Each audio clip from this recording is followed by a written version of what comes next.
మరలా రక్షణానందం కావాలంటే మరలా కన్నీళ్లు విడవండి. రక్షణానందం స్థిరంగా ఉండాలి అంటే మరలా లోకంలో రాంగ్ చాయిస్ చేయబాకండి.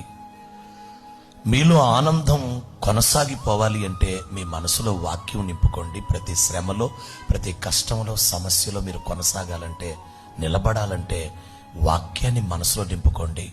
దేవునితో మంచి సంబంధం కలిగి ఉండండి. హ్యాపీగా దేవునితో జర్నీ చేయండి. చేరవలసిన గమ్యాన్ని చేరిపోతాం. యేసుతో ప్రయాణం కంటే గొప్పది ఇంకోటి లేదు. Journey with Jesus is the greatest thing in the world. యేసుతో ప్రయాణమే గొప్పది. అసలు ముందు యేసయ్య నీతో ఉండాలా, ఆయన నీతో కలిసి ప్రయాణం చేయాలి, నువ్వు ఆయనతో కలిసి ప్రయాణం చేయాలి. ఒకటే గుర్తుపెట్టుకోండి, నిరాశలోకి వెళ్ళిపోయి, నిస్పృహలోకి వెళ్ళిపోయి తిరిగి వెళ్ళిపోదాం అనుకుంటున్నారు. పిలుపులోంచి, దర్శనములోంచి ఇంకెందుకులే మన బతుకు అని అనుకుంటున్నారు.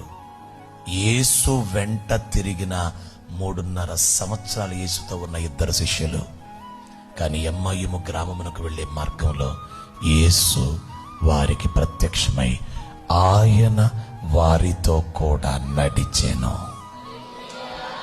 అందరూ ఈ మాట అనండి, ఆయన వారితో కూడా నడిచెను. వారు ఆయనతో నడవటం కాదు, ఆయనే వారితో నడుస్తున్నాడు. నా వైపు చూడండి. ఆయన వారితో నడిచిన తర్వాత వారు మరణించే వరకు యేసుతోనే నడిచే వాళ్ళు అయిపోయారు.